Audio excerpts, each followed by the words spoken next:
सभी साथियों को राम राम। मेरे YouTube channel IPS study IQ में आप सभी का स्वागत है। मैं आप सभी को आज हिस्ट्री का, भारत का इतिहास का सेकंड पार्ट करवाऊंगा। प्रागैतिहासिक काल आज मेरा सेकंड पॉइंट है। सभी भाई पहले टॉपिक की 2 वीडियो है, दोनों वीडियो ज़रूर देख लें ताकि आपके समझ में आ जाए। और सेकंड पार्ट में आज शुरू करता हूँ। आप सभी वीडियो को लाइक एंड सब्सक्राइब जरूर करें। सेकंड पार्ट है हिस्ट्री का, प्रागैतिहासिक काल।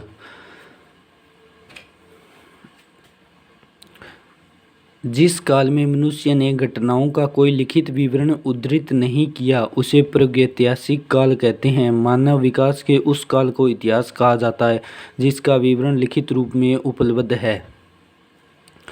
मालवा, काला तथा लाल, ब्रजहोम, धूसर, जोखे लाल, दक्षिण नवपाषाण चमकीला धूसर, पूर्वी नवपाषाण भूरा लाल। प्रागैतिहासिक काल सबसे महत्वपूर्ण काल है ये। आगे नेक्स्ट है ऊपर से।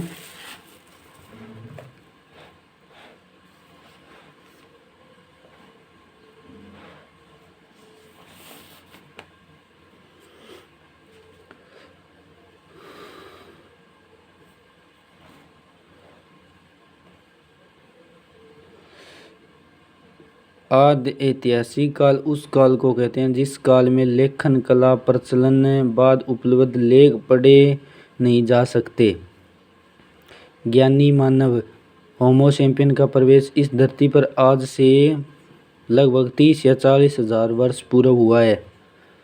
पूर्व पाषाण युग या पूर्व पाषाण के मानव की जीविका का मुख्य आधार शिकार था। शिकार पूरा पाषाण काल में आदि मानव के मनोरंजन के भी साधन थे।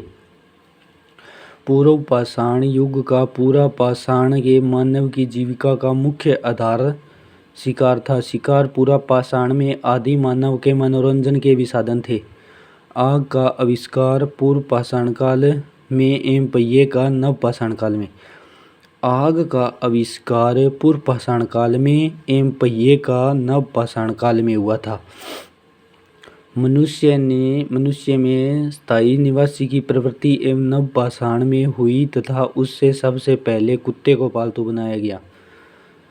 मनुष्य ने स्थायी निवासी की प्रवृत्ति नव पाषाण काल में हुई तथा उसने सबसे पहले कुत्ते को पालतू बनाया।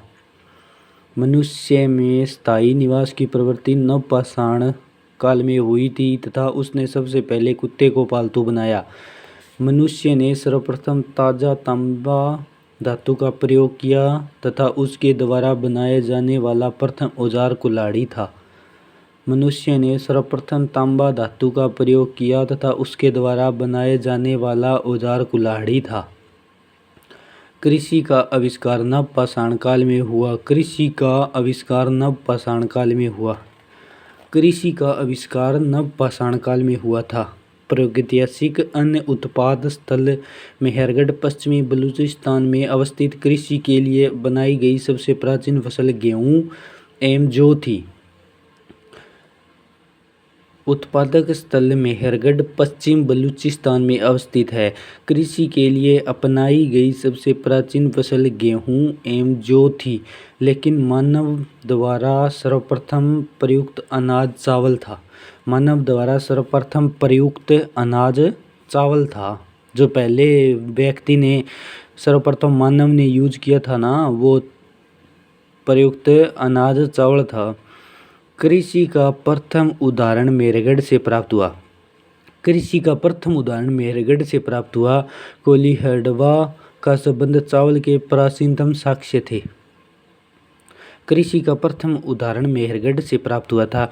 कोलीहड़वा का संबंध चावल के प्राचीन साक्ष्य थे। पल्लावरम नामक स्थान पर प्रथम भारतीय पुरापाषाण कलाकृति की खोज हुई थी। पल्लवारम नामक स्थान पर प्रथम भारतीय पुरापाषाण कलाकृति की खोज हुई थी। पल्लारम नामक स्थान पर प्रथम भारतीय पुरापाषाण कलाकृति की खोज हुई थी। भारत में पूर्व प्रस्तर युग के अधिकांश औजार स्फटिक पत्थर के बने थे। भारत में पूर्व प्रस्तर युग के अधिकांश औजार स्फटिक पत्थर के बने थे। रॉबर्ट ब्रूस फुट पहले व्यक्ति थे जिसने 1863 ईस्वी में भारत में पूर्व पाषाणकालीन औजारों की खोज की। रॉबर्ट ब्रूस फुट पहले व्यक्ति थे जिसने 1863 ईस्वी में भारत में पूर्व पाषाणकालीन औजार की खोज की थी। भारत का सबसे प्राचीनतम नगर मोहनजोदड़ो था, सिंधी भाषा में, जिसका अर्थ है मृतकों का टीला। भारत का सबसे प्राचीन नगर मोहनजोदड़ो था, सिंधी भाषा में, जिसका अर्थ है मृतकों का टीला। असम का श्वेतभ्रूम गिबन भारत में पाया जाने वाला एकमात्र मानव भाव कवि है। असम का श्वेतभ्रूम गिबन भारत में पाया जाने वाला एकमात्र मानव भाव कवि है। इमाम गांव ताम्र पाषाण युग की एक बड़ी बस्ती थी। इसका संबंध जोरवे संस्कृति से है। इमाम गांव ताम्र पाषाण युग की एक बड़ी बस्ती थी। इसका संबंध जोरवे संस्कृति से है। भारत में शिवालिक की पहाड़ियों से जीवाश्म का प्रमाण मिला था। भारत में शिवालिक की पहाड़ियों से जीवाश्म का प्रमाण मिला था। भारत में मनुष्य संबंधी सबसे पहला प्रमाण नर्मदा घाटी में मिला था। भारत में मनुष्य संबंधी सबसे पहला प्रमाण नर्मदा घाटी में मिला था। और मैं कल आपको सिंधु सभ्यता करवाऊंगा। आज मैंने आपको एक ही टॉपिक करवाया है, जो है प्रागैतिहासिक काल।